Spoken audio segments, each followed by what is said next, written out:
எல்லோருக்கும் வணக்கம். இலங்கை நிர்வாக சேவை திறன் அடிப்படையிலான ஆட்சேர்ப்பு போட்டி பரீட்சை 2024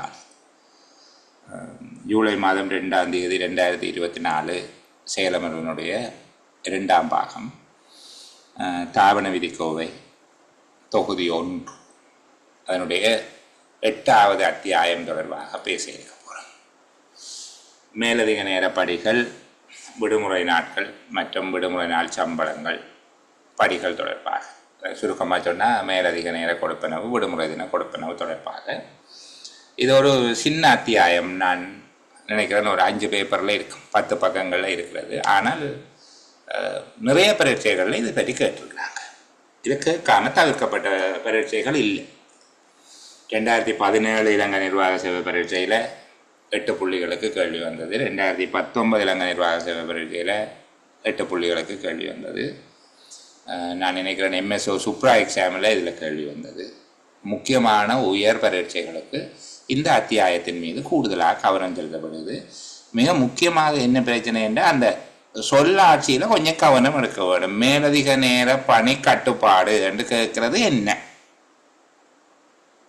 அது மேலதிக நேர கொடுப்பனவு கணிப்படுவது தொடர்பான வரையறைகள் என்று கேட்கிற போது சில பேரும் அந்த நேரடி மேலதிக நேரத்துக்கான பணி கட்டுப்பாட்டை விடையாக எழுதி போட்டு நாங்கள் முழு புள்ளிகளையும் இழந்ததும் இருக்கு. இந்த அத்தியாயத்தை படிக்கக்குள்ள அந்த தலைப்பை சரியாக விளங்கி கொண்டு வந்து ஒவ்வொரு உபதலையங்கங்களையும் சரியாக விளங்கி படித்தா உங்களுக்கு புள்ளி சுவர். ஏனென்றால் உங்களுக்கு அது விஷயம் தெரியும். கேள்வியை சரியாக விளங்கி கொள்ள இல்லை என்றால் பிரச்சனையாக இருக்கும். அந்த கணக்கிட வேண்டிய கால இல்லைன்றது தனியாக ஒன்று இருக்கும். வரையறை என்று கேட்டாங்க என்றால் அந்த வரையறை என்று எதை படிக்கிறோமோ அந்த தலைப்பை ஞாபகம் வச்சு தான் அந்த பாயிண்ட்ஸ் எழுதும். அநேகமாக இதில் புள்ளி எடுக்கிறார்கள் இல்லை. கேள்வி வரும், விஷயம் தெரிஞ்சிருக்கும், ஆனால் அதுக்கான புள்ளிகளை பெற்றுக்கொள்ள மாட்டார்கள். 8வது அத்தியாயம் எப்போவுமே அதே மாதிரி தான் நடக்கிறது. இந்த ஏஎல்ல சில பாடங்கள் இருக்கு, எடுத்தெழுதினா மார்க்ஸ் வராதுன்னு சொல்லி சரிதாங்க. நான் அதை பெரியெல்லாம் கதைக்கல. ஏஎல் இந்த பழகிற காலம் படிச்சு. ஆனால் சில செக்ஷனில் கேள்வி வந்தால் எடுக்காதேங்க ஒன்று சொல்லுவேன். சாய்ஸ் இருந்தால் பரவாயில்லை, சாய்ஸ் இல்லைன்றா எடுத்தே ஆகணும். 8வது அத்தியாயம் படித்தே ஆகணும். மிக முக்கியம். எல்லாம் தெரிஞ்ச மாதிரி இருக்கும், கேள்வியும் சரியாக இருக்கும், ஆனால் நாங்கள் எழுதுகிற விட அந்த கேள்விக்குரிய விடையாக இருக்காது. வேறு ஒரு தலைப்புக்குரியதை எழுதி போட்டு நட்டப்பட்டு வருவோம். அதாவது தான் இந்த தெரிஞ்செடுத்தேன். 6 எடுப்போமா 8ஆண்டா 8 முக்கியம். எனக்கு 6 விட 8 முக்கியம். சரி, பார்ப்போம். இப்போ இங்கே மேலதிக நேரம் மற்றும் விடுமுறை தின கொடுப்பனவுகள் தொடர்பாக நாங்கள் பார்க்கறது 12 விடயங்கள் பார்க்க போகிறோம். இந்த 12 விடயங்களுக்கும் 12 கேள்வி நீங்கள் பார்த்து வச்சுக்கொண்டே ஆகும்.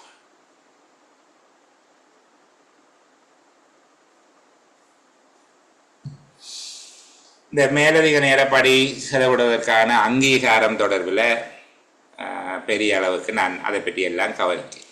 சரிதானே? அது வேண்டாம்.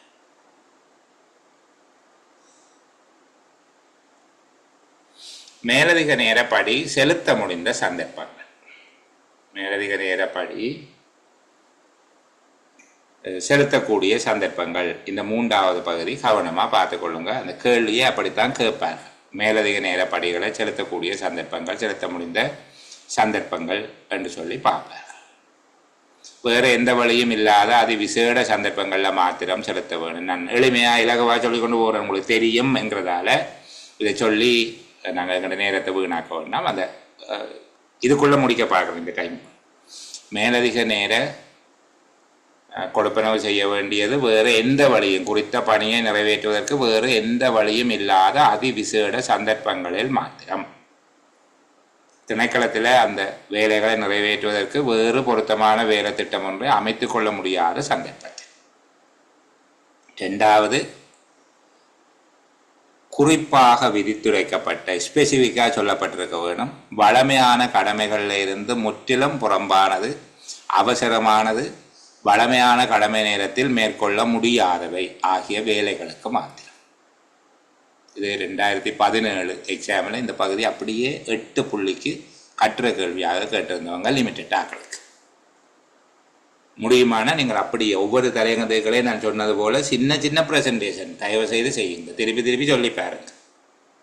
மேலதிக நேரப்படி செலுத்தக்கூடிய சந்தர்ப்பங்கள் எப்போ கொடுக்கலாம் என்றால் எப்போ கொடுக்கக்கூடாதுன்றதையும் அதுக்குள்ளதான் எழுதணும். பிறகு செலுத்த முடிந்த சந்தர்ப்பங்கள் நானே சொல்லி இருக்குது, இதில் செலுத்தக்கூடாதுன்னு சொல்லி இருக்குது. அந்த கதையில் அந்த தலைங்கத்துக்களை இருக்கிற அவ்வளோத்தையும் தான் அவர் கேட்கிறார். இதைத்தான் அங்கே புள்ளியிடல் திட்டத்தில் கொப்பி பண்ணி கொடுக்க போகிறேன். இந்த 6 துண்டையும் இப்படி கொப்பி பண்ணி கொடுக்க போகிறேன். இதுக்கு 8 புள்ளி கொடுத்தாங்க, 6 பாயிண்ட்ஸுக்கு 8 புள்ளி கொடுக்குறாங்க. முதலாவது, குறித்த பணியினை நிறைவேற்றுவதற்கு வேறு எந்த வழியும் இல்லாத அதிவிசேட சந்தர்ப்பங்களில் மாத்திரமே, உதாரணமாக குறிப்பிடுவதாக இருந்தால், உதாரணம் சொல்லிக்க திணைக்களத்தில் அதற்காக பொருத்தமான வேலை திட்டம் ஒன்றினை அமைத்துக் கொள்ள முடியாத சந்தர்ப்பங்களில் மேலதிக நேரப்படியை செலுத்தலாம். 2வது, குறிப்பாக விதித்துரைக்கப்பட்ட வழமையான கடமைகளிலிருந்து முற்றிலும் புறம்பான அவசரமான வழமையான கடமை நேரத்தில் மேற்கொள்ள முடியாத வேலைகளுக்கு மாத்திரம். 3வது, செலுத்தக்கூடாத சந்தர்ப்பத்தை சொல்றாங்க. அப்ப செலுத்த முடிந்த சந்தர்ப்பத்துக்குள்ள அதை எழுதலாமாண்டா அதைத்தான் எழுதணும், வேற இல்லை.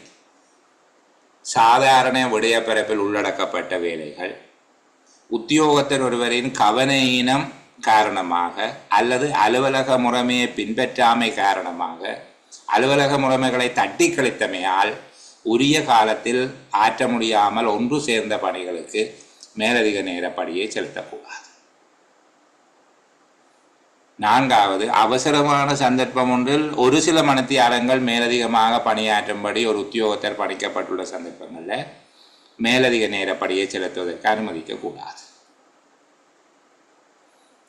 அவசரமாக நிறைவேற்ற வேண்டிய விசேட பணி ஒன்றை செய்வதற்கு குறிப்பிட்ட அளவு காலம் வேலை குறிப்பிட்ட அளவு என்றால் எவ்வளவு என்றதில்லை. ஒரு குறிப்பிடத்தக்க காலம், குறிப்பிடத்தக்க மணித்தியாலங்கள் மேலதிகம் பணியாற்ற வேண்டிய சந்தர்ப்பத்தில் மாற்ற. ஒரு திணைக்களத்தில் உள்ளக வேலை திட்டம் ஒன்றினூடாக அல்லது மேலதிகமான பணியாட்களை பயன்படுத்துவதன் மூலமாக மேலதிக நேரப்படியை செலுத்துவதை தவிர்த்து கொள்ள முடியாமல் போனால் அமைய கட்டணங்களின் அடிப்படையில் அந்த மேலதிக நேர படியை செலுத்துவதை அனுமதிக்கக்கூடாது என்று சொல்லியிருக்கு. அது உள்ளக வேலை திட்டம் ஒன்று கூடாக அல்லது அங்கே இருக்கிற மேலதிகமான பணியாட்களை ஈடுபடுத்துவதன் மூலமாக மேலதிக நேரப்படியை செலுத்துவதை தடுக்க முடியாமல் போகுமாக இருந்தால் அதுக்கு அந்த கசுவல் பேமெண்ட் எல்லாம் கொடுக்கக்கூடாது என்று சொல்லப்பட்டிருக்கு. அதுக்கு தாபன பணிப்பாளர் நாயகத்திடம் மேலதிகமான பரிமாற்று மேலதிக நேரப்படி ஒன்றை விதிக்க சொல்லி அவர்கிட்ட கேட்க வேணுமா. அவர் அதுக்கு ஒரு ரேட் ஒன்று போட்டு தருவார். நாங்கள் சுருக்கமாக சொல்லுவோம், தாபன பணிப்பாளர் நாயகத்திடம் அதை கேட்க வேணும் என்று சொல்லிடு. இதை நாங்கள் இதில் இருக்கிறத சமரி பண்ணி எழுத போகிறோம், இப்படியே பாடமாக்கி எழுதியது தானே, சரிதானே. திணைக்களம் ஒன்றில் நாளாந்தம் மேலதிக நேர வேலை காணப்படும் சந்தர்ப்பத்தில் ஒவ்வொரு நாளும் மேலதிகமான வேலை இருக்குது. அதை நாங்கள் ஒரு உள்ளக வேலை திட்டத்தாலேயோ அல்லது மேலதிக பணியாளர்களாலேயோ அதை ஈடு செய்ய முடியாமல் இருக்கிற போது அதை அமைய அடிப்படையிலான ஒரு கொடுப்பனவாக அல்லது அமைய கட்டண தொகையின் அடிப்படையில் தொடர்ச்சியாக அதை செலுத்தாமல் அதற்கு பதிலாக ஒரு பரிமாற்று மேலதிக நேர படி ஒன்றினை தீர்மானித்து தரும்படி பணிப்பாளர் நாயகத்திடம் வேண்டுகோள் விடுக்கவும். நாளாந்தம் மேலதிக நேர வேலை வருது, அது எங்களுடைய ஒரு இன்டர்னல் அரேஞ்ச்மெண்ட்டாலேயோ அல்லது மேலதிகமாக ஆட்களை ஈடுபடுத்துறதாலேயோ சீர் செய்ய முடியாமல் இருக்கிற போது கேஷுவலாக நாங்கள் அந்த பேமெண்ட்டை செய்யக்கூடாது, வளமையாக செய்கிற மாதிரி செய்யக்கூடாது. அதுக்கண்டு ஒரு கட்டணத்தை விதித்து தரும்படி அவர்கிட்ட கேட்க வேணும் என்று சொல்லி, அது வைத்திய துறைகளில் எல்லாம் அது விதிக்கப்பட்டு இருக்கு.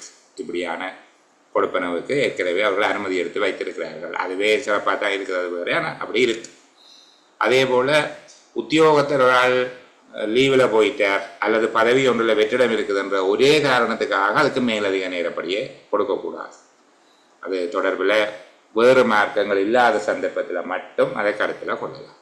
இந்த 6 விடயங்களையும் கருத்தில் கொண்டு தலைப்பு என்ன போட்டாங்க, மேலதிக நேரப்படி செலுத்த முடிந்த சந்தர்ப்பங்கள். அடுத்த உரித்தற்ற தரம், அது கேட்டால் நாங்கள் அழகாக எழுதி போடுவோம். மேலதிக நேரப்படியை பெறுவதற்கு உரித்தற்றவர்கள், பதவி நில உத்தியோகத்திற்கு கொடுக்க இயலாது, வெளிக்கள உத்தியோகத்திற்கு கொடுக்க இயலாது, பகுதி நேர உத்தியோகத்தர் பார்ட் டைம், அவர் வாரதே பார்ட் டைம், அவருக்கு என்ன மேலதிக நேரம் பகுதி நேர உத்தியோகத்திற்கு கொடுக்க இயலாது, மேலதிக நேர படியினை பெறுவதற்கு உரித்தற்றவர் என திணைக்கள தலைவரால் தீர்மானிக்கப்படுகின்ற வேறு உத்தியோகத்தர்கள் ஆகியோருக்கு கொடுக்க இயலாது. சில வேளை பஸ்பாட்டில் கீறுறதுக்கு இந்த 4(2) ஒரு கேள்வியாக வரலாம். மேலதிக நேர படியினை செலுத்துவது தொடர்பாக சரியான கூற்று அல்லது சரியற்ற கூற்று, தவறான கூற்று என்று சொல்லி போட்டு தரலாம். தற்காலிக அல்லது அமைய உத்தியோகத்தர் ஒருவர் மேலதிக நேர படியினை பெறுவதற்கு தகமையற்றவர் என்று சொல்லப்பட்டால் அந்த கூற்று தவறான. தகமையற்ற ஒருவர் அல்ல. ஊழியர் ஒருவர் தற்காலிகமாக அல்லது அமைய அடிப்படையில் அல்லது நாள் சம்பள அடிப்படையில் பணிக்கு அமர்த்தப்பட்டிருக்கின்றார் என்கிற ஒரே காரணத்துக்காக அவர் மேலதிக நேர படியினை பெறுவதற்கு தகமையற்ற ஒருவர் அல்ல. அதனுடைய மற்ற பக்கமான கருத்து தற்காலிக உத்தியோகத்தர், அமைய உத்தியோகத்தர், நாள் சம்பள அடிப்படையில் பணியாற்றுகிறவருக்கு மேலதிக நேர கொடுப்பனவு வழங்கலாம். சரிதான். இந்த 3வது 4வது கேள்வி வந்திருக்குது. கணக்கிட வேண்டிய கால எல்லையும் வந்திருக்கு. கணக்கிட வேண்டிய கால எல்லை தனியாக வந்திருக்குது. ஒரு நாளுக்குரிய முழு கடமை நேரத்திலையும் உத்தியோகத்தர் கடமையாற்றி இருக்க வேணும். தாமதமாக வந்தால் கழிக்க வேணும். சமய வழிபாடுகளுக்கு வழங்கப்படுகிற விசேட விடுமுறையை கழிக்க வேணும்.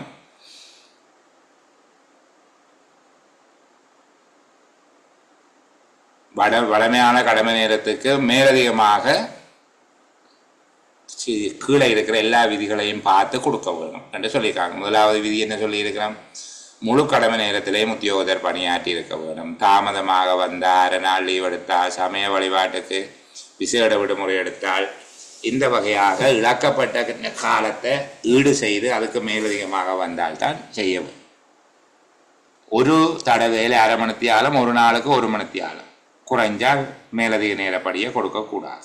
அப்போ இதை நாங்கள் சில வேளையில் மேலதிக நேரப்படி செலுத்த முடிந்த சந்தர்ப்பங்களுக்குள்ள கொண்டு எழுதி போடுவோம். கேள்வியை பார்க்க வேணும். அது 3வது. இது 5வது. கால வரையறை, கால இல்லை என்று சொல்லி கேட்குற நேரத்தில் இதை பார்க்க வேணும்.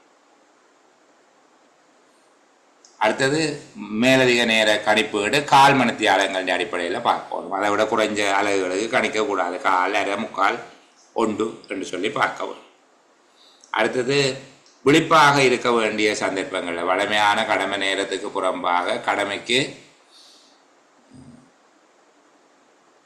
பயணிக்கும் போது, கடமைக்காக பயணிக்கும் போது மேலதிக நேரப்படியை கணக்கிடக்கூடாதுன்னு சொல்லியிருக்கு. சாரதிக்கு கணிப்பிட வேணும் என்ன, அல்லது சும்மா இருக்க முடியாத சந்தர்ப்பங்களில் செலுத்த வேணும். இடையிட வேலை ஏற்படுமாக இருந்தால் காத்திருத்தல் கடமையாக கருதி அதுக்கு அரைவாசி நேரத்துக்கு கொடுக்க வேணும். இதெல்லாம் உங்களுக்கு தெரியும். சரிதானே? அப்போ ஒவ்வொரு நாளும் வேலை நாளிலும் பார்க்க, வேலை நேரத்திலும் பார்க்க அவர் வளமையான வேலை நேரம் 7:45, 8:45, 9 மணித்தியாலம். அது சும்மா விளங்குறதுக்காக சொல்கிறேன். சாதாரணமாக விடைய பொறுப்பாளர் என்றால் 7:45 மணித்தியாலம், கனசதிர உத்தியோகத்தில் என்றால் 8:45 மணித்தியாலம், சாரதி என்றால் 9 மணித்தியாலம். அதுக்கு மேலே அவர் எவ்வளவு நேரம் வேலை செய்திருக்கிறார் என்று சொல்லி பார்த்து சொல்கிறேன். சரி, அடுத்த இந்த கட்டண அளவீடு அது உங்களுக்கு தெரியும். சரிதானே? கட்டண அளவீடு தொடர்பாக நான் ஒன்றும் சொல்ல இல்லை. கட்டணம் அப்படி ஒரு நாள் சம்பளத்தில் மேலதிக நேரப்படி ஒரு நாள் சம்பளத்தின் 1 மணித்தியாலத்துக்கு கொடுக்குறது 8ல் 1. மாத சம்பளம் பெறுகிறவராக இருந்தால் அது 30. அது மொத்தமாக நீங்கள் 240 பிரிச்செல்லாம் கொடுப்பீங்க. காத்திருத்தல் கடமைக்காக அதின் அரைவாசி கணிச்சு போட்டு அரைவாசி கொடுப்பீங்க. சரிதானே? அடுத்த இந்த வரையறையில் ஒரு மாற்றம் இருக்குது. இப்போ 2 நாள் இந்த மாவட்ட செயலகத்தில் வேலை செய்கிறார்கள். அதை மட்டும் வச்சுக்கொண்டு பிள்ளையாக 5 நாள் 8 நாள் எழுதி போடக்கூடாது. சரிதானே? விசேட சந்தர்ப்பங்களில் 2 நாள் விடுமுறை தினத்துக்கு வரும். அதே போல் மேலதிக நேரத்துக்கு 20 மணித்தியாலம். அதுக்கு மேலே அமைச்சு செயலாளருக்கு அதிகாரம் உண்டு. மாவட்ட செயலகங்களில் அதுக்குரிய அதிகாரம் விசேடமாக இருக்குது. அது உள்நாட்டு அலுவல்கள் அமைச்சால் வழங்கப்பட்ட விசேட சுற்றறிக்கை கடிதம். அது சுற்றறிக்கை அல்ல. அந்த விடயத்தை வச்சுக்கொண்டு மற்றாக்கள் பிள்ளையாக எழுதி போடக்கூடாது. மற்றது இது தெரியும் உங்களுக்கு. விடுமுறை நாட்கள் தொடர்பான சட்டம் எது? விடுமுறை நாட்கள் சனிக்கிழமை ஒரு விடுமுறை நாள் இல்லை என்று தெரியும் உங்களுக்கு. என்ன ஞாயிற்றுக்கிழமை பௌர்ணமி தினங்கள் அந்த பகுதியை நான் இதில் அதிகம் கடையில் உங்களுக்கு தெரியும் என்றபடியால் ஓகே. இந்த அத்தியாயத்தை கொஞ்சம் பார்த்து கொள்ளுங்க. மற்றது இதில் வாழ்க்கை செலவுப்படி இப்போ இவ்வளவு கொடுக்குறது 17,000. வாழ்க்கை செலவு படி ஒரு எனக்கு 2 அந்த தொகையை சரியாக தெரியப்படுத்து. உத்தியோகத்தர்களுக்கு எவ்வளோ கொடுக்குற நீங்கள் 17,800. பென்ஷனியர்ஸுக்கு எவ்வளோ கொடுக்குறது?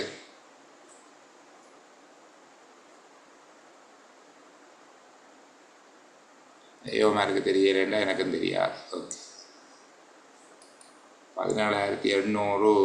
சரி, ஓய்வூதியர்களுக்கு கொடுக்குறது ஒருக்கா பார்த்து கொள்ளுங்க. சரிதானே? எனக்கு ஞாபகத்தில் இல்லை, நான் ஞாபகம் இல்லாத இல்லைன்னு தான் சொல்லுவேன்.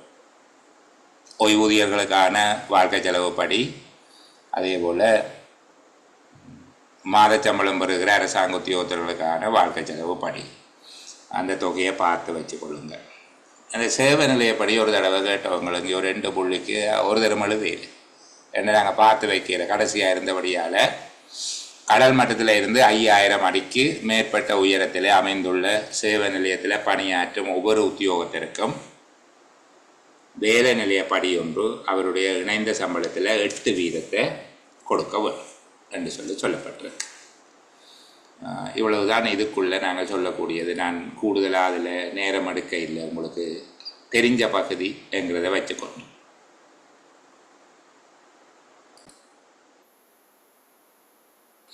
சரி, நாங்கள் தொடர்ந்து தாவணை கோவிந்த 1வது தொகுதியின் 8வது அத்தியாயம் பார்த்து நாங்கள் 47வது அத்தியாயத்தை 2வது தொகுதியின் 47வது அத்தியாயத்தை ஒரு விரைவான மீள்பார்வையாக பார்ப்போம்.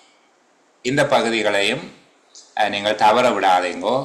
இதில் பொது நடத்தையும் ஒழுக்கமும் என்று சொல்லப்படுகிற 47வது அத்தியாயத்தில் 9 பிரிவுகள் இருக்குது.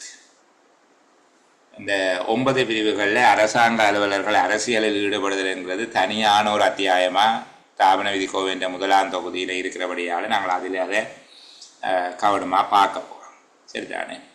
இதில் பெருமளவுக்கு கேட்கப்படுகிற இடங்கள் 3 இடங்கள், அதை நான் கொஞ்சம் அழுத்தி சொல்லுகிறேன். 1வது பொது நடத்தை, அடுத்தது மதுபானமும் நச்சு போதைப் பொருள் பாவனையும், தனிப்பட்ட கர்மங்களுக்காக அரசாங்க நிதியை பயன்படுத்துதல், தொடர்பு சாதனங்கள் அல்லது பொதுமக்களுக்கு உத்தியோகபூர்வமான தகவல்களை வழங்குதல், அரசாங்க அலுவலர்கள் அரசியலில் ஈடுபடுதல் என்கிற இந்த பிரிவுகளில் கூட ஃபோக்கஸ் பண்ண வேணும். அதுக்குள்ளே கேள்வி கேட்கறதுக்கு வாய்ப்பு இருக்குது. அரசு அலுவலர்கள் அரசியலில் ஈடுபடுதல் தனியொரு அத்தியாயமாக இருக்கிறதுனால நாங்கள் அதை இங்கே பார்க்க தேவையில்லை. பொது நடத்தை இலங்கை நிர்வாக சேவை மட்டுப்படுத்தப்பட்ட போட்டி பரீட்சைக்கு கேட்கப்பட்டிருக்கு. நான் நினைக்கிறேன் கடைசியாக நடந்ததுக்கு முதல் தனியாக ஒரு கேள்வியாக கேட்டிருக்காங்க. நாங்கள் இதில் இருக்கிற ஒவ்வொரு விடயத்தையும் கொஞ்சம் விரைவுபடுத்தி பார்த்து கொண்டு போவோம். சும்மா ஞாபகப்படுத்துகிறது தான், நீங்கள் திரும்ப அதை பார்த்து கொள்ள போகிறீங்க. 47வது அத்தியாயத்தின் 1வது பிரிவு பொது நடத்தை பற்றி சொல்லப்பட்டிருக்கு. ஒன்று, எந்த ஒரு சந்தர்ப்பத்திலையும் அரசாங்கத்துக்கு சார்பாக செயற்பட வேண்டும், அரசாங்கத்துக்கு முழுமையான விசுவாசமாக இருக்க வேண்டும். 2வது, ஒரு அலுவலர் மூலமாக நிறைவேற்ற அரசாங்கம் எதிர்பார்க்கின்ற எந்த ஒரு கர்மத்தையும் ஊக்கத்தோடையும் விடாமுயற்சியோடையும் நிறைவேற்ற வேண்டும். அதாவது வினைத்திறனோடு சுறுசுறுப்போடு அவர் நிறைவேற்ற வேண்டும். 3வது, அரசியலமைப்பு சட்டம், தாபன விதிக்கோவை, நிதி ஒழுங்கு விதிகள், பொதுச்சேவை ஆணைக்குழுவின் நடைமுறை விதிகள், இவை தொடர்பாக காலத்துக்கு காலம் வெளியிடப்படுகின்ற திருத்தங்கள் தொடர்பாக அவற்றை கற்று விளங்கி கடைப்பிடிக்க வேண்டும். ஒரு உத்தியோகத்தர் அரசாங்க சேவைக்கு அல்லது தான் வகிக்கும் பதவிக்கு அவமதிப்பை ஏற்படுத்தக்கூடிய எந்த ஒரு செயலையும் செய்யக்கூடாது. அவ்வாறு செய்கின்ற உத்தியோகத்தர் மீது தவறாது ஒழுக்காற்று நடவடிக்கை எடுக்க வேண்டும். 5வது, ஒரு உத்தியோகத்தர் தன்னுடைய தனிப்பட்ட கர்மங்களுக்கும் அரச பணியில் நிறைவேற்றும் கர்மங்களுக்கும் இடையில முரண்பாடுகள் தோன்றாத வகையில் நடந்து கொள்ள வேண்டும். உத்தியோகபூர்வமான நடவடிக்கைக்கும் தனிப்பட்ட கர்மங்களுக்கு இடையில் முரண்பாடுகள் தோன்றாத வகையில் அவர் செயற்பட வேண்டும். இந்த பிறகை சம்பந்தமாக பார்க்கல சொல்லுவேன் நம்ம என்ன கன்ஃப்ளிக்ட் ஆஃப் இன்ட்ரெஸ்ட்னு சொல்லி அக்கறை முரண்பாடு. அந்த அக்கறை முரண்பாடு தோன்றாத வகையில் அவர் செயற்பட வேண்டும். தனிப்பட்ட கர்மங்களுக்கும் அரச கர்மங்களுக்கும் இடையில் அக்கறை முரண்பாடு தோன்றாத வகையில் அவர் செயற்பட வேண்டும். தன்னுடைய நியமனம், பதவி உயர்வு, இடமாற்றம் என்பவை தொடர்பாக நேரடியாகவோ அல்லது வேறு நபர்கள் மூலமாகவோ முறையற்ற தலையீடுகளை பிரயோகிக்கக்கூடாது.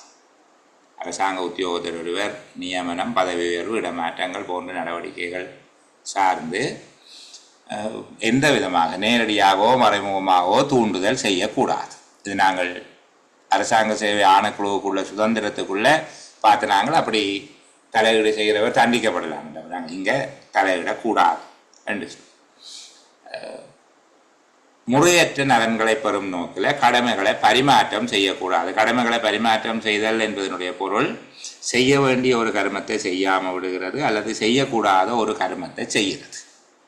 ஒரு அலுவலர் முறையற்ற நலன்களை பெறும் நோக்கில் தன்னுடைய கடமைகளை பரிமாறி கொள்ளக்கூடாது. ஆற்ற வேண்டிய ஒரு கடமையை ஆற்றாது தவிர்த்தல் அல்லது ஆற்ற வேண்டிய ஒன்றை ஆற்றாமல் விடுகிறது, ஆற்றக்கூடாத ஒன்றை ஆற்றுவது, இந்த 2 விடயங்களையும் அவர் செய்யக்கூடாது.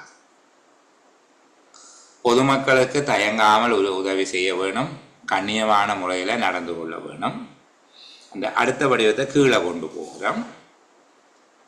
தன்னுடைய கடமைகளின் போதும் கடித தொடர்புகளின் போதும் அலுவலக பதிவுகள் அறிக்கையிடுதல்களின் போதும் பண்பாடான ஒழுக்கமான மொழி வடிவத்தை பயன்படுத்த வேணும். தர்ம நிதியங்களுக்காக அல்லது அறக்காரியங்களுக்காக என்று சொல்லி தன்னுடைய கீழ் ஊழியர்களிடமிருந்து நேரடியாகவோ அல்லது தன்னுடைய குடும்பத்தவர்கள் மூலமாகவோ எந்த விதமான பணச்சேகரிப்பிலையும் ஈடுபடக்கூடாது.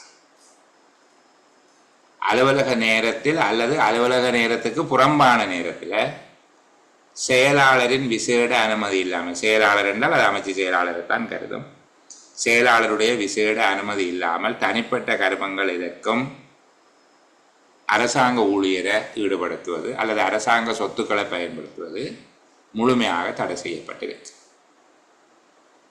செயலாளருடைய முன் அனுமதி பெறாமல் அரசாங்கத்துக்கு வியாபாரம் செய்யக்கூடாது அல்லது சாம்பிள் அரசாங்கத்துக்கு வியாபாரம் செய்யக்கூடாது. இது தெரிஞ்ச விஷயம்தான். ஏன் இவ்வளோ வேகமாக சொல்லி கொண்டு போகிறேன்னா, இந்த 12ஐயும் எழுதக்கூடியதாக இருக்குதா என்று நீங்கள் ஒருக்கா திரும்ப நாளைக்கு சொல்லி பார்த்துக்கொள்ளும். பொது நடத்தை ஒழுக்கம் தொடர்பாக நேரடி கேள்வியாக கேட்டிருக்கிறாங்க கடந்த காலத்தில். திறன் அடிப்படையிலான போட்டி பரீட்சைக்கு இல்லை, வேறு பரீட்சைகளில் கேட்கப்பட்டிருக்கு.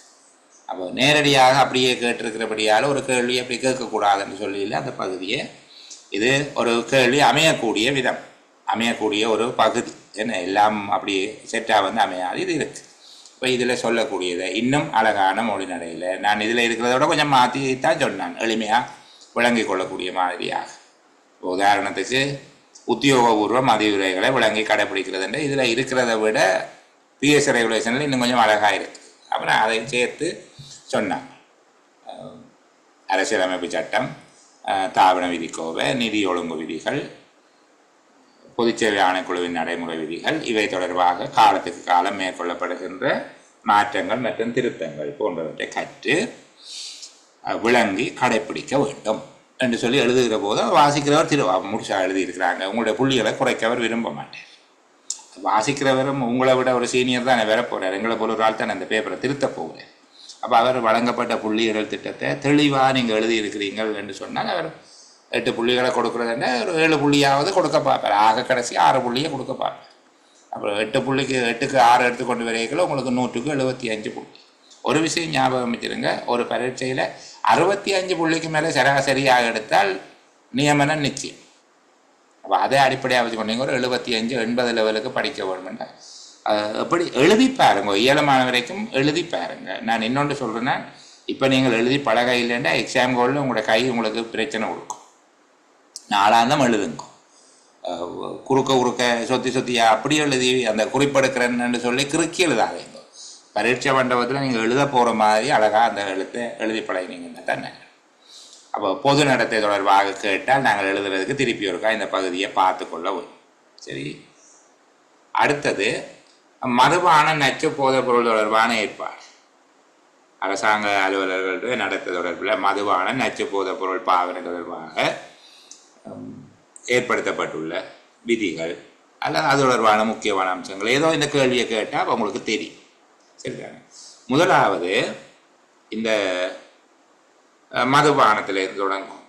மதுபானம் என்பது கட்டாயமான முறையில் ஒழுக்காற்று நடவடிக்கை எடுக்க வேண்டியது. முதலாவது பாயிண்ட் அதான், கட்டாயமான முறையில் ஒழுக்காற்று நடவடிக்கை எடுக்க வேண்டியது. நாங்கள் பிறகு விளக்கமாக எழுத போகிறோம் பாருங்க. கடமையில் ஈடுபட்டு கொண்டிருக்கும் போது அல்லது கடமையில் ஈடுபட்டு கொண்டிராத போது, டியூட்டியில் இருந்தாலும் இல்லாவிட்டாலும், தான் பணியாற்றும் அலுவலக சுற்றாடலில் அல்லது மற்றும் ஒரு அரசு நிறுவனத்தில். அந்த இடம் உடைச்சி சொன்னா பாருங்க, கடமையில் இருந்தா என்ன இல்லாட்டி என்ன, தன்னுடைய ஆஃபீஸில் இருந்தா என்ன இல்லை வேறு ஒரு கவர்மெண்ட் ஆஃபீஸில் இருந்தா என்ன. சரிதானே? ஒரு அலுவலரிடம் இருந்து மது அருந்திய நாற்றம் வீசுவது அல்லது நச்சு போதைப் பொருட்களை பாவித்திருப்பது பாரிய துர்நடத்தை. அப்போ முதலாவது விஷயம், அது ஒரு பாரதூரமான குற்றமாக துர்நடத்தையாக கருதப்பட வேண்டும். ரெண்டாவது விடயம், கட்டாயமான முறையில் ஒழுக்காற்று நடவடிக்கை எடுக்க வேண்டும். முதலாவது விஷயம், மதுபானம் போதைப்பொருள் அல்ல நச்சு போதைப் பொருளினுடைய பாவனை பாரதூரமான ஒரு துர்நடத்தையாக கருத வரும். அதை கொஞ்சம் விளக்கமாக நாங்கள் எழுதியிருக்கிறோம். அப்படி கடமையில் இருக்கிற போதோ இல்லை இல்லாத போதோ, அலுவலக சுற்றாடலையோ அல்லது வேறு அரசு நிறுவனத்திலேயோ மது போதையில் இருக்கிறது அல்லது மது நாற்றம் வீசுவது, அது ரெண்டையும் நாங்கள் மதுபானத்துக்குள்ளே கொண்டு வரோம். மது போதையில் இருப்பது அல்லது மது அருந்திய நாற்றம் வீசுவது அல்லது நச்சு போதைப் பொருளை பாவித்திருப்பது பாரிய துர்நடத்தை. ரெண்டாவது, அதில் ஒழுக்காற்று நடவடிக்கை கட்டாயம் எடுக்க வேணும். அது அவ்வளோத்தையும் எழுதிட்டு அதுக்கு பிறகு குடிபோதையை பற்றி தனியாக சொல்லணும். குடிபோதையை பற்றி தனியாக சொல்லுகிறோம். சரிதானே? குடிபோதையில் இருந்தது முறைமை சார்ந்த ஒழுக்காற்று விசாரணையில் நிரூபிக்கிறதுக்கு 2 பதவி நிலை அலுவலர்களுடைய சான்றுகள் போதும். குடிபோதையில் இருந்ததை முறைமை சார்ந்த ஒழுக்காற்று விசாரணையில் நிரூபிப்பதற்கு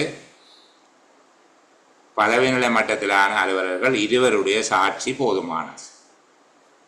விசாரணையில் குற்றவாளியாக தீர்மானிக்கப்பட்டால் அவர் பதவி நீக்கம் செய்யப்படலாம் அல்லது 48வது அத்தியாயத்தின் 24(3) பிரிவில் உள்ள பாரிய தண்டனை ஒன்றை விதிக்கலாம். குடிபோதையை பற்றி தனியே சொல்றோம். குடிபோதை என்கிற குற்றத்துக்கு முதல் தடவை குற்றவாளியாக காணப்படுகிற போது பதவி நீக்கம் செய்யப்படலாம் அல்லது பாரிய தண்டனை ஒன்றை விதிக்கலாம். 2வது தடவையும் குற்றவாளியானால் கட்டாயமாக பதவி நீக்கம் செய்யப்படும். இப்போ பாருங்க, 4 விஷயம் வந்துட்டு 4 பாயிண்ட்ஸ் 4 புள்ளி எடுக்கக்கூடிய ஒரு கட்டுரை கேள்வி இதுக்குள்ளே இருக்குது. சரிதானே? இதுக்கு பிறகு என்னென்ன பாயிண்ட்ஸ் திருப்பி இருக்கா சொல்லி கொண்டு வருகிறேன். முதலாவது, அந்த விடயங்கள் துர்நடத்தையாக இருக்கும். அதுக்கு ஒரு புள்ளி கொடுக்கலாம். கடமையில் ஈடுபடும் போது அல்லது கடமையில் ஈடுபடாத போது, பணியாற்றும் அலுவலக சுற்றாடல் அல்லது வேறு ஒரு அரசு நிறுவனத்தில் குடிபோதையில் இருப்பது, மது நாற்றம் வீசுவது, நச்சு போதைப் பொருளை பயன்படுத்துவது பாரிய துர்நடத்தை. 2வது, அவ்வாறான சந்தர்ப்பத்தில் நிறுவன தலைவர் ஒழுக்காற்று அதிகாரி கட்டாயமாக ஒழுக்காற்று நடவடிக்கை எடுக்க வேண்டும். 3வது, குடிபோதையில் இருந்தது அல்லது அவர்கள் மதநாற்றம் வீசியது தொடர்பாக 2 பதவிநிலை உத்தியோகத்தர்களுடைய சாட்சியம் முறைமைசார் விசாரணையில் குற்றத்தை நிரூபிக்க போதுமானது. 4வது, குற்றம் நிரூபிக்கப்பட்டால் அல்ல குற்றவாளியாக தீர்மானிக்கப்பட்டால் அவர் பதவி நீக்கம் அல்லது 24(3) 48ஆம் அத்தியாயத்தின் 24(3) பிரிவின்கள் பாரிய தண்டனை ஒன்றை விதிக்கிறார். ஒழுக்காற்று அதிகாரிக்கு அதிகாரம். அடுத்தது 5வது என்ன சொன்னாங்க? குறிப்பிட்ட குற்றத்துக்கு 2ஆம் தடவையாக குற்றவாளியானால் கட்டாயமாக பதவி நீக்கம் செய்யப்படும். பாருங்க, அந்த புள்ளிகளை நாங்கள் எப்படி ஒரு பாயிண்ட்ஸாக அப்படி அந்த வாசிக்கிற போது அப்படி படித்த வேண்டாம், எழுதி வச்சுட்டு அப்படியே எடுக்கணும். அடுத்தது என்ன சொல்கிறோம்? நச்சு போதைப் பொருள் பாவிக்கப்பட்டால் அரச மருத்துவ அலுவலர் அல்லது சட்ட மருத்துவருடைய அறிக்கை நிரூபிக்க வேண்டும். அதாவது முறைமை சார்ந்த ஒழுக்காற்று விசாரணையில் நச்சு போதைப் பொருள் பாவனை தொடர்பாக நிரூபிக்கிறதாக இருந்தால் அரச மருத்துவ அலுவலர் அல்லது சட்ட மருத்துவருடைய அறிக்கை குற்றம் நிரூபிக்கப்பட்டால் கட்டாயமாக பதவி நீக்கத்துக்கு ஆகாது. குற்றம் நிரூபிக்கப்படும் போது கட்டாயமாக அவர் பதவி நீக்கம் செய்யப்படணும். அந்த மதுபோத மாதிரி பதவி நீக்கம் அல்லது பாரிய தண்டனை எல்லாம் இல்லை. இங்கே கட்டாயமாக பதவி நீக்கம் செய்யப்படுவார். பாருங்க, இதுக்குள்ள 8 புள்ளிகளுக்கு விஷயம் இருக்கு. ஒவ்வொன்றையும் படிக்கைகளை நாங்கள் இது ஒரு கேள்வி வந்தால் நான் இந்த விஷயத்தை இவ்வளோத்தையும் எழுத போகிறேன். எவ்வளவு தூரத்துக்கு நீங்கள் முழுமைப்படுத்தி அழகாக எழுதுறீங்களோ அந்த அளவுக்கு உங்களுக்கு புள்ளிகள் முழுமையாக கிடைக்கும். இந்த பரிசுகள் நிதியுதவி பட்டியல்கள் தொடர்பாக ஒரு பெரிய கேள்வி இதுக்குள்ளே கேட்கப்படுகிறதா இருந்தால் 8 பாயிண்ட்ஸ் அதுக்குள்ளே இருக்குது. 8 விடயம் அதுக்குள்ளே சொல்லப்பட்டிருக்கு பரிசுகள் தொடர்பாக. முதலாவது, பரிசுகளை ஒரு உத்தியோகத்தர் பொறுப்பேற்பது அல்லது அவருடைய குடும்பத்தினர் பொறுப்பேற்பது தடை செய்யப்பட்டிருக்கு. அவர்கிட்ட உறவினர்கள் நண்பர்கள் அவர்கிட்ட தனிப்பட்ட விஷயமா வீட்டை கொண்டே கொடுக்குறது வேறு, சரிதானே? அப்போது தன்னுடைய அலுவலக நோக்கில் எவராவது ஒருவர்கிட்ட இருந்து பணமாக அல்லது பொருளாக டிக்கெட், விமானச்சீட்டு, சேவை வடிவத்தில் அல்லது தரகு கூலி போன்ற எந்த விதத்திலேயாவது லாபங்கள் பயன்களை அலுவலர் அல்லது அவருடைய குடும்ப உறுப்பினர் நேரடியாக பிற நபர் மூலமாக ஏற்றுக்கொள்ளக்கூடாது. இப்போ முதலாவது போய் நாங்கள் எழுதி வைக்கலாம். அவருடைய தனிப்பட்ட உறவினர் நண்பர்கள் தனிப்பட்ட கருமங்களால் கிடைக்கப்பெறுகிறவை தவிர, அதுக்காக உத்தியோகத்தர் பரிசையை வாங்கக்கூடாது இல்லை. அவர்கிட்ட பர்த்டே பார்ட்டிக்கு அவர்கிட்ட குடும்பம் கொண்டே கொடுக்குறத விடுவோம். நாங்கள் இங்கே என்ன சொல்லுகிறோம், தனிப்பட்ட கர்மங்களை தவிர ஒரு உத்தியோகத்தை எவரிடமிருந்தும் பணம், பொருள், விமானச்சீட்டு அல்லது சேவைக்கான தரகு, பரிசுகள், வேறு விதத்தில் லாபம், பிரயோஜனம் அவரோ அவருடைய குடும்ப உறுப்பினரோ பெற்றுக்கொள்ளக்கூடாது. தன்னுடைய குடும்ப உறுப்பினர்கள் அவ்வாறான விடயங்களில் ஈடுபடுகிறார்களான்னு பார்க்குறதும் அவருடைய பொறுப்பாகத்தான் இருக்கவும். குடும்ப உறுப்பினர்கள் மேற்படி சொல்லப்படுகிற கர்மங்களில் இவரை பயன்படுத்தி ஈடுபட்டால் அதுக்கு இவர் தான் பொறுப்பு. 2வது, குடும்ப உறுப்பினர்கள் மேலே சொன்ன மாதிரியான விடயங்களை செய்யாமல் இருக்கிறார்கள் என்பதற்கு அவர் பொறுப்பாக இருக்கவும். 3வது, அரசாங்க உத்தியோகத்தர் ஒருவர் அரசாங்கத்தின் பிரதிநிதியாக பணியாற்றுகிற போது வெளிநாட்டு அரசாங்க தலைவர் அல்லது வெளிநாட்டு அரசாங்கத்தின் பிரதிநிதி ஒருவர் பரிசு வழங்கும் போது அது தனிப்பட்ட முறையில் தனக்கு கிடைத்ததாக கருதக்கூடாது. அரசாங்க பிரதிநிதி ஒருவர் என்ற வகையில் தான் வகிக்கின்ற பதவிக்காக, அதாவது அரசாங்கத்துக்கு கிடைத்ததாக அவர் கருத வேண்டும். உத்தியோகபூர்வ பதவிக்காக கிடைத்ததாக அதை கருத வேண்டும். வெளிநாட்டு பரிசுகளை பெற்றுக்கொள்ளக்கூடாது என்று சொல்லி இருக்கின்றதுக்காக வெளிநாட்டு அரசாங்க தலைவர் அல்லது பிரதிநிதி ஒருவரிடமிருந்து பரிசு கிடைக்கிற போது அது தான் அரச பிரதிநிதி என்ற வகையில் தன்னுடைய பதவிக்காக, தான் வகிக்கும் பதவி நிலைக்காக கிடைத்ததாக கருத வேணும். 4வது, விருந்தினர்களாக வருகின்ற அரசாங்க தலைவர்களிடமிருந்து கிடைக்கின்ற மறுக்க முடியாத பரிசுகளை ஏற்றுக்கொள்ளலாம். அதற்கான நிபந்தனைகள் 2 இருக்கு. வெளிநாட்டிலிருந்து அதிதிகளாக வருகின்ற, விருந்தினர்களாக வருகின்ற அரசாங்க தலைவர்களிடமிருந்து கிடைக்கின்ற, அது மறுத்தால் அந்த நாட்டை அவமதித்ததாக போயிடும். அப்போது மறுக்க முடியாத விதத்திலான பரிசுகளை ஏற்றுக்கொள்ளலாம். 2 விடயங்கள் சொல்லப்பட்டிருக்கு. 1, பரிசு கிடைத்தால் அதை பற்றி வெளிநாட்டு அலுவல்கள் அமைச்சின்ற செயலாளருக்கு அறிக்கை வேணும்.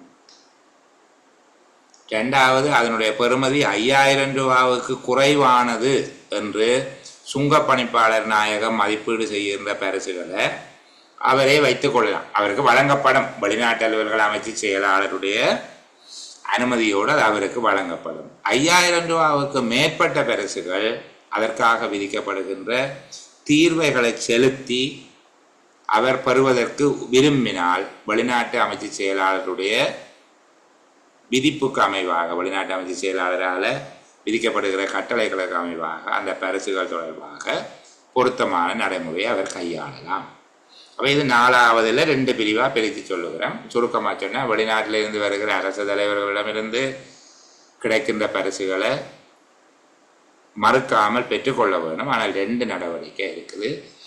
பரிசு கிடைத்தது பற்றி வெளிநாட்டு அமைச்சு செயலாளருக்கு அறிவிக்க வேணும். கிடைத்த பரிசினுடைய பெறுமதி 5000 ரூபாவுக்கு குறைவு என சுங்கப்பணிப்பாளர் நாயகம் மதிப்பீடு செய்யும் போது அந்த பரிசுகளை பரிசாளிக்கு வழங்கலாம். அதாவது பரிசு பெற்றுக்கொண்ட அந்த உத்தியோகத்திற்கு வழங்கலாம். 5000 ரூபாவுக்கு மேற்பட்ட பெறுமதியுடைய பரிசுகளாக இருந்தால் அதற்குரிய தீர்வுகளை செலுத்தி அவர் பெற்றுக்கொள்ள உத்தேசித்தால் வெளிநாட்டு அமைச்சு செயலாளருடைய பணிப்புகளுக்கு அமைவாக அவர் அந்த நடவடிக்கையை மேற்கொள்ளக்கூடியதாக இருக்கும்.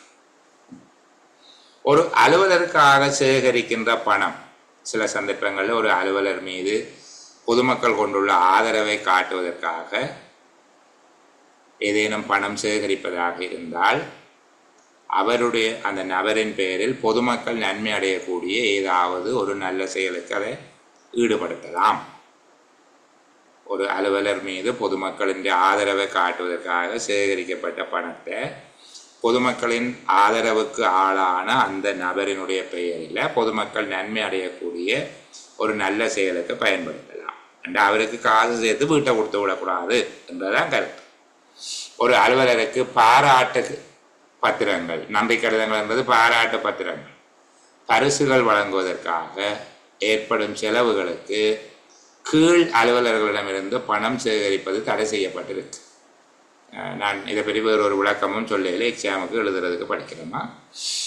உயர் அலுவலர்களுக்கு பாராட்டு பத்திரங்கள், நம்பிக்கடிதங்கள் என்ற மொழிபெயர்ப்பு உண்மையில் அவர்களுக்கான பாராட்டு பத்திரங்கள் வழங்குவதற்கு, பரிசுகள் வழங்குவதற்கான செலவுகளுக்கு கீழ் அலுவலர்களிடமிருந்து பணம் சேகரிப்பது தடை செய்யப்பட்டிருக்கு. அதே போல பண்டிகை கால பரிசுகள், அதற்காக பணம் சேகரிப்பது, நிதியுதவி பத்திரங்கள் என்ன பேப்பர் கொடுத்து எழுதி காசு என்று பணம் சேகரிப்பது தடை செய்யப்பட்டிருக்கு. அலுவலர் ஒருவருக்கு பரிசு வழங்குவதற்காக புத்தாண்டு, நத்தார் பண்டிகை காலம் இது போன்ற சந்தர்ப்பங்களில் ஒரு உத்தியோகத்திற்கு பரிசு கொடுப்பதற்காக பணம் சேகரிக்கிறது தடை செய்யப்பட்டிருக்கு. இடம் மாறி போகிற போது அல்லது இறுதியாக அரசு சேவையிலிருந்து விலகி போகும்போது இந்த விதிகள் திணைக்கள தலைவர் அல்லது அமைச்சு செயலாளருடைய அனுமதியோடு தளர்த்தப்படலாம். இந்த நிதியுதவி பட்டியல்கள் தொடர்பாக ஒரு கேள்விக்கு இடம் இருக்குது. பரிசுகள் நிதியுதவி பட்டியல்கள் தொடர்பாக செய்யப்பட்டிருக்கிற ஏற்பாடு 8 பாயிண்ட்ஸ் இருக்குது. ஒரு கேள்விக்கு இதுக்குள்ள இடம் இருக்குது என்பதால் இந்த பகுதியில் கொஞ்சம் கவனம் எடுக்கிறது நல்லது. பண கஷ்டங்கள் பற்றி வேண்டாம், அதை விடுவோம், சரிதானே. தனிப்பட்ட கருமங்களுக்கு அரசாங்க நிதியை பயன்படுத்துவது, இது நிதி ஒழுங்கு விதிகளில் சொல்லப்பட்டிருக்கிற அதே விடயத்தை நான் இங்கேயும் திருப்பி இருக்கா சொல்லுவேன். தனிப்பட்ட கருமங்கள் தொடர்பில் அரசாங்க நிதியை பயன்படுத்துவது சார்பாக அரசாங்க உத்தியோகத்தர்களுக்கு விதிக்கப்பட்டுள்ள விதிகள் அல்லது ஏற்படுத்தப்பட்டுள்ள நியமங்கள் என்ன என்று சொல்லி உங்கள்கிட்ட கேள்வி கேட்குறேன். இப்போ முதலாவது விடயம் சொல்லுகிறேன். பணத்துக்கு பொறுப்பு அரசாங்க சேவையை சேர்ந்த சிராப்பர் அல்லது பணத்துக்கு பொறுப்பாக இருக்கும் ஒரு உத்தியோகத்திட்ட இருந்து எந்த ஒரு அலுவலரும் அரசாங்க நிதியை கடனாக பெறுவது முழுமையாக தடை செய்யப்பட்டிருக்கு. முதலாவது கடன் பெறுவது தடை செய்யப்பட்டிருக்கு. கடன் பெறுவது வேண்டாம், பிறகு உத்தியோகபூர்வ கடன்களை சொல்லல. சிராப்பர் அல்லது நிதிக்கு பொறுப்பாக உள்ள உத்தியோகத்தரிடமிருந்து எந்த ஒரு அலுவலரிடமிருந்தும் அவர்களுடைய பொறுப்பில் இருக்கிற அரசாங்க நிதியை கடனாக பெறுவது அலுவலருக்கு முழுமையாக தடை செய்யப்பட்டிருக்கு. அதே போல அனுமதி இல்லாமல் எந்த ஒரு அலுவலருக்கும் முற்பணம் வழங்குவது அல்லது கடன் வழங்குவதும் சிராப்பர்கள் நிதிக்கு பொறுப்பாக இருக்கக்கூடிய உத்தியோகத்தர்களுக்கு தடை செய்யப்பட்டிருக்கு. காசு வச்சிருக்கிறவருக்கும் தடை இருக்குது, அதை கேட்குறவருக்கும் தடை இருக்குது. அப்போ முதலாவது கடன் பெறுவது, நான் சாதாரணமாக இபி எக்ஸாம்னா அப்படி சொல்லி போட்டு போகிறது. இப்போ அரசாங்க நிதியை கடனாக பெறுவது தடை செய்யப்பட்டிருக்கு. இங்கே அப்படி எழுதுகிறார். நாங்கள் எழுதுகிறது ஒரு உயர்தர பரீட்சை.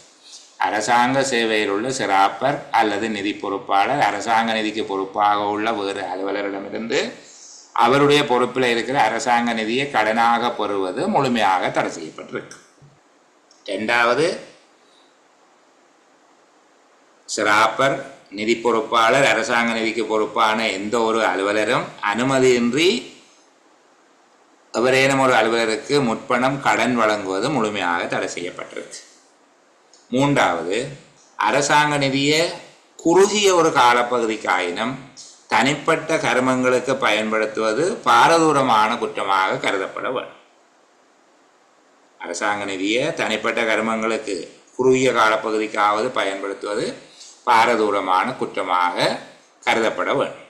நாலாவது, அரசாங்க நிதியை சொந்த கணக்கில் இட்டு வைத்திருத்தல், தனிப்பட்ட வங்கி கணக்கில் இட்டு வைத்திருத்தலும் அதே போன்ற ஒரு குற்றமாக கருதப்படும். நாலாவது விடயத்தை திருப்பி சொல்லுகிறேன். அரசாங்க பணத்தை எந்த நோக்கத்துக்காக, அது பாதுகாப்பு நோக்கத்துக்காக கூட இருக்கலாம், அரசாங்க பணத்தை சொந்த நோக்கத்துக்காக சொந்த தனிப்பட்ட வங்கி கணக்கில் இட்டு வைத்திருத்தல் இதே போன்ற ஒரு குற்றமாக, பாரதூரமான குற்றமாக கருதப்படும். ஐந்தாவது, அரச பணத்துக்கு தனிப்பட்ட காசோலைகளை மாற்றுவது முற்றாக தடை செய்யப்பட்டது. பிரைவேட் செக்கை மாற்றி கொடுக்கிறார். அரச பணத்துக்கு அல்லது அரசாங்க நிதியை தனிப்பட்ட காசோலைகளை மாற்றுவது முற்றாக தடை செய்யப்பட்டிருக்கு. இவ்வாறான குற்றச்சாட்டுகளுக்கு ஆளாகின்ற உத்தியோகத்தர்கள், இவ்வாறான குற்றச்சாட்டுக்கு உள்ளாகின்ற உத்தியோகத்தர்கள் மீது அது பாரிய குற்றமாக கருதப்பட்டு அவர்கள் பதவி நீக்கம் செய்யப்படுவதோடு அவர்களுக்கு எதிராக சட்ட நடவடிக்கையும் மேற்கொள்ளப்படுதல் வேண்டும். அவர்களுக்கு எதிராக சட்ட நடவடிக்கையும் எடுக்க வேண்டும். அது நிதி ஒழுங்கு விதியில் கேட்டாலும் நீங்கள் இதைத்தான் எழுதுங்க, தாபன விதி கோவில கேட்டாலும் இந்த விடயத்தை தான் எழுதுங்க. சரிதானே? இவ்வளவு விடயத்தையும் உள்ளடக்கியதாக அதை பார்த்தோம்னா சரியாக இருக்கும். தொடர்பு சாதனங்களுக்கு தகவல் வழங்குவது தொடர்பாக ஒரு தடவை பார்த்து கொள்ளுங்கள். நான் இந்த அளவில் இந்திய சேலமர்வை நிறைவு செய்கிறேன். இயலுமான வரைக்கும் நான் திரும்ப திரும்ப சொல்லுகிறேன், இங்கொன்று அங்கொன்றாக தொட்டு காட்டுகிறது, கொஞ்சம் ஊக்கப்படுத்துறது அல்லது அதில் இருக்கிற முக்கியமான விடயங்களை சுட்டி காட்டுறது மட்டும்தான் இந்த 2 மணித்தியாலத்தில் நான் செய்ய. என்ன இருந்தாலும் 40 மணித்தியாலம் என்று சொன்னேன். சரி, ஒரு 50 மணித்தியாலம் படிக்கிறோம். 50 மணித்தியாலம் போதாது. அதுக்கு மேலதிகமாக நீங்கள் ஒரு 150 மணித்தியாலம் உங்களோட முயற்சியை செய்யவும். சரிதானே? அதே நேரம் எல்லாத்துலேயும் சமமாக ஒரே பக்கத்துக்கு இழுத்து போடக்கூடாது. ஈகோடில் அதையும் படிச்சுட்டு எஃப்ஆரை கையை விட்டுறக்கூடாது. இந்த பகுதிகளை கவனமாக எடுத்தீங்கன்னா வெற்றி நிச்சயம். கவனமாக பார்த்துக்கொள்ளுங்க. இதை நான் சொல்லக்கூடியது. நான் திரும்ப திரும்ப அலட்டுற மாதிரியாக பேசக்கூடாது. எல்லாருக்கும் மெனக்குறை உண்டு. நான் இருக்க வேண்டிய இடம் வேறு, நான் இருக்கிற இடம் வேறு. ஏன்னா அந்த இடத்தை கைப்பற்றுவதற்கு காலம் ஒரு சந்தர்ப்பத்தை கொடுத்துருக்கு. இந்த நேரம் நீங்கள் ஓய்வாக இருந்துடாது. பார்த்துக்கொள்ளுங்க. நாளைக்கும் நாளை மறுதினமும் சேதமர்வு இல்லை. வெள்ளிக்கிழமை ஒழுக்காற்று நடவடிக்கை தொடர்பாக 48வது அத்தியாயத்தின் முக்கியமான பகுதிகளை நான் உங்களுக்கு கோடிட்டு காட்டுவது தான் என்ற நோக்கமாக இருக்கும். இப்போ இதில் சொன்ன மாதிரியாக இந்த அரசாங்க நிதியை பயன்படுத்துவது தொடர்பான முக்கியமான பாயிண்ட்ஸ் சொல்லியிருக்கு. அதை நீங்கள் இனி உங்களோட மொழி நடையில் இதில் இருக்கிறத வாசித்து அதை எழுத போகிறீங்க. அதே போல் 48வது அத்தியாயத்தையும் அந்த விதமாக நாங்கள் எப்படி அணுக போகிறோம், எங்கே முக்கியமான கேள்விகள், குறிப்பாக 48ஆம் அத்தியாயத்தில் இந்த முதலாம் பகுதி பல்தறிவு வினாக்கள் அல்லது கட்டமைக்கப்பட்ட 2.4 புள்ளிகளுக்கு படிக்கிறதை விட நாங்கள் முழுவதும் ஓடி படிக்க வேண்டியது கட்டுரை வினாக்கள். அதுக்குள்ளே பெரும்பாலும் கட்டுரை வினாக்கள். சில காலங்களில் நிதி ஒழுங்கு விதியில் ஒரு கேள்வியும் வரையறுக்கப்பட்ட போட்டி பெறட்டேக்கு அதில் 4 கேள்வியும் வந்திருக்கு. உங்களுக்கு எஃப்ஆர் தனியாக ஏஆர் தனியாக இருக்கிறபடியே சில வேளை கட்டுரை கேள்விகளில் ஒரு 3 கேள்வி அதுக்குள்ளே வரலாம். 2 கேள்விகளை குடன் நிற்கக்கூடாதுன்றதுக்காக பிஎஸ்சி ரெகுலேஷனில் ஒரு கேள்வி, வால்யூம் 1 ஒரு கேள்வியை போட்டுட்டு வால்யூம் 2 3 கேள்விகளை போடுறதுக்கு வாய்ப்பு இருக்குது. நாங்கள் எங்கேயும் எங்களுக்கு இப்போ நான் அந்த என்ன சொல்லுகிறது, நல்ல ஒரு சிற்பி எந்த மரத்தை கண்டாலும் அல்லது எந்த கருங்கல்ல கண்டாலும் இதுக்கு நல்ல மண்டு பார்க்குற மாதிரி எங்களுக்கு இனி வாசிக்கிற நேரங்களில் இங்கே இதில் ஒரு 8 புள்ளிக்கு ஒரு கேள்வியிட, இதில் 4 புள்ளிக்கு ஒரு கேள்வியிட கண்டு பார்க்குற அந்த புத்தி வந்துடுதுன்னா வெற்றி. சரிதானே?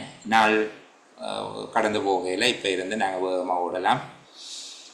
திரும்ப சந்திக்கிற வரைக்கும் எல்லோருக்கும் நல்ல பொழுதுகள் அமைய வேணும் என்கிற பிரார்த்தனையோட பாய் குட் நைட்.